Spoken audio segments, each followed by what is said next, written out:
ละขอฝากเสียงสำเนียง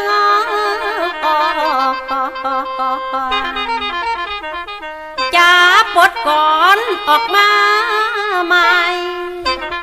หลายเช้าตะบนหนองไผ่มาแล้วเด้อพี่น้องเสียงลำรอฝากส่งมาละมาแล้วเด้อแม่ป่านายกใหม่ผู้ใจดีความหวังมีเป็นทางการอยากซอยงานกับชาวบ้านละวันที่28 มีนาคมมันสมใจแล้วเด้อท่าน